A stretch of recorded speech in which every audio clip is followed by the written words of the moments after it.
Good afternoon everyone. I Ashish Bawaria faculty at Caliber Reflex Academy आप सभी का स्वागत करता हूं हमारे कैलिबर रिफ्लेक्स एकेडमी के इस चैनल पर, जहां पर चल रही है हमारी स्पोकन इंग्लिश की फ्री क्लासेस। और आप सभी का अभिवादन करता हूं कि आप सब मेरे आग्रह पर यहां पर जुड़े।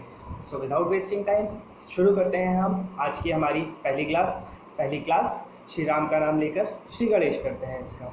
तो जैसा कि मैंने आप सभी को कल नोट्स प्रोवाइड करवाए थे, उसी की यह एक्सप्लेनेशन क्लास है। और ऐसा मानकर चलता हूं कि आप सभी लोग ने वो नोट्स लिख लिए होंगे, तो वीडियो को स्टार्ट करने से पहले वो नोट आप अपने सामने रखकर इस वीडियो को देखें, जिससे समझने में आसानी होगी। सो हमारा टॉपिक था रूल्स ऑफ एटिकेट्स। एटिकेट का मतलब होता है बिहेवियर, गुड बिहेवियर या गुड मैनर्स, और हिंदी में कहें तो शिष्टाचार के नियम। जब भी कोई छोटा बच्चा कुछ बोलना सीखता है, जब उसको कुछ बोलना नहीं आता है, तो किसी भी भाषा वो अपनी मातृभाषा अपने आप सीख जाता है। और उसको सीखने के लिए सबसे पहले उसको सिखाया जाता है शिष्टाचार के नियम। माता पिता मम्मी पापा बोलने के बाद बच्चा सबसे पहले बोलता है नमस्ते, या यही चीज़ अभिवादन करना सीखता है। उसी प्रकार हम भी इंग्लिश लैंग्वेज को सीखने से पहले सीखेंगे उसके शिष्टाचार के नियम। तो पहला टॉपिक था हमारा टाइम एंड विशेस के लिए। मॉर्निंग में अगर हम 6 से 12 के बीच में, सुबह 6 से लेकर दिन के 12 बजे तक किसी से मिलते हैं, तो हम बोलेंगे good morning, a very good morning to you, good morning, a very good morning to you. और अपनी बात करने के बाद जब हम जाएंगे तो बोलेंगे okay bye, have a nice day. Then आते हैं 12 बजे से, 12 से लेकर 5 बजे तक, 12 बजे से लेकर दिन के 12 से लेकर शाम के 5 बजे तक अगर हम किसी से बोलते हैं तो हम बोलेंगे गुड आफ्टरनून। और जाते समय, बात करने के बाद जाते समय बोलेंगे okay bye, have a nice day. Third, शाम के 5 बजे से लेकर रात के 12 बजे तक, ध्यान दीजिएगा, शाम के 5 से लेकर रात के 12 बजे तक अगर हम किसी से मिल रहे हैं तो हम बोलेंगे गुड इवनिंग, गुड इवनिंग। और जब बात खत्म करके हम जा रहे हैं तो बोलेंगे गुड नाइट। 12 बजे तक हम गुड इवनिंग ही चलाते हैं, और जब जाते हैं तब बोलते हैं good night. Okay, next, night में 12 से, रात को 12 से सुबह 6 बजे तक जो समय रहता है उसमें भी हम गुड मॉर्निंग का प्रयोग करेंगे। ये था हमारा टाइम एंड विशेस का।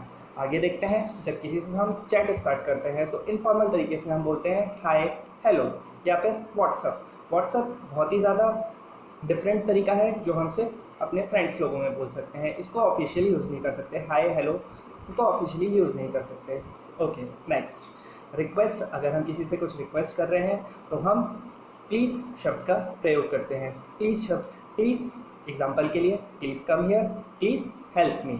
नेक्स्ट, अगर हम किसी को कोई चीज़ ऑफ़र करना चाहते हैं तो हम प्रयोग करेंगे हैव का। Example, have tea, have coffee, have my pen, etcetera. Next, apologise, कि अगर हमसे कोई गलती हो गई है और हम माफ़ी मांगना चाहते हैं तो इंग्लिश में उसके लिए एक वर्ड है सॉरी। बहुत ही सिंपल सा स्वीट सा वर्ड है जो सारी गलतियों को माफ़ कर देता है।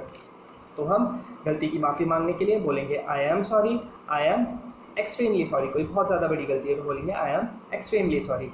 नेक्स्ट, जब सामने वाला हमसे सॉरी बोल रहा है तो हमारा भी कर्तव्य बनता है हम अपने शिष्टाचार दिखाएं और उसको माफ़ करें और बोले इट्स ओके, या फिर मेंशन नॉट। आगे बढ़ते हैं, अगर कोई हमारी हेल्प करता है तो हमें बोलना चाहिए उसको थैंक यू वेरी मच, या फिर थैंक्स अ लॉट, या फिर so nice of you. Next, अगर किसी ने हमें थैंक यू बोला है तो हमारा क्या कर्तव्य बनता है, फिर से अपना शिष्टाचार दिखाना और बोलना it's okay, mention not, no mention please, या फिर यू आर वेलकम, या फिर सबसे बेस्ट तरीका जो मुझे लगता है इट्स माई प्लेजर, ये मेरा सौभाग्य था।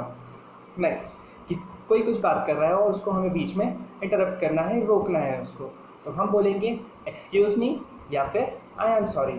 एक्सक्यूज़ मी प्लीज़ लगाने से और ज़्यादा अच्छा हो जाएगा। नेक्स्ट, किसी को रिस्पेक्ट देनी है, कोई कुछ काम करने जा रहा है तो हमें पहले उसको बोलना है कि पहले आप, हिंदी में जैसा बोलते हैं हम पहले आप, तो उसी को इंग्लिश में बोलेंगे आफ्टर यू। लोग इसमें गलती करते हैं, बोलते हैं यू फर्स्ट। यू फर्स्ट ना बोलकर हमें बोलना चाहिए आफ्टर यू, पहले आप। ओके, नेक्स्ट, सबसे पहला जो वर्ड होता है हाय हेलो के बाद जो क्वेश्चन होता है हम बोलते हैं, लोगों से पूछते हैं उनका हाल चाल। उसको बोलने का तरीका है how are you. How are you, how are you को हम प्रोनाउंस करते हैं how are you, how are you, how are you. Okay, और सामने वाला आंसर करेगा I am fine thank you. अगर कोई हमसे पूछ रहा है हाउ आर यू तो हमें बोलना है पूरा आई am fine thank you. Thank you लगाना बहुत ही आवश्यक हो जाता है। ओके, अगर हम फॉर्मल तरीके से देखें तो फॉर्मल ऑफिस वगैरह में हम हाउ आर यू का प्रयोग नहीं करते हैं, वहाँ हम बोलते हैं how do you do, how do you do. और सामने वाला का रिप्लाई भी होता है हाउ डू यू। ये एक ऐसी इंग्लिश है जैसे कोई हमें नमस्ते बोलता है तो हम भी उसको नमस्ते ही बोलते हैं, उसी तरह का इंग्लिश में भी हम बोलते हैं हाउ डू यू डू, तो सामने वाला भी बोलेगा how do you do. Okay, किसी से हम बहुत समय बाद मिल रहे हैं तो हम बोलेंगे लॉन्ग टाइम नो सी, काफ़ी समय हो गया दिखे नहीं, यही बोलते हैं हम, उसी को बोलेंगे लॉन्ग टाइम नो सी। फिर कोई कुछ काम कर रहा है और उसको हम खुद करना चाहते हैं तो हम बोलेंगे उसको प्लीज़ अलाउ मी, यानी कि ये काम मुझे करने की आज्ञा दो, प्लीज़ अलाउ मी। ओके, फिर बात ख़त्म करने के बाद किसी से बात करके हम बहुत ज़्यादा खुश हो गए हैं तो हम उसको बोलेंगे नाइस टू मीट यू या फिर pleasure meeting you, nice to meet you या फिर प्लेजर मीटिंग यू, या फिर एक और वर्ड आता है glad to meet you. Okay, next ask to repeat. अगर कोई कुछ भी बात बोल रहा है और हम सुन नहीं पाए किसी कारणवश और उसको वो बात रिपीट करने के लिए बोलना है तो हम उसको बोलते हैं पार्डन, या फिर हमसे कोई गलती हो जाती है। यूजुअली आप लोग ने न्यूज़ रीडिंग में देखा होगा, न्यूज़ चैनल्स पर जो न्यूज़ बोलते हैं उनसे अगर कुछ गलती हो जाती है तो वो बोलते हैं आई बैग योर पार्डन, कि मैं क्षमा मांगता हूँ आपसे। ओके, तो ये था हमारा आज की क्लास का पूरा एक्सप्लेनेशन। होप आप सभी को समझ आया होगा, अच्छा लगा होगा, इसको और बेहतर बनाने की कोशिश करते रहेंगे। Thank you, have a nice day.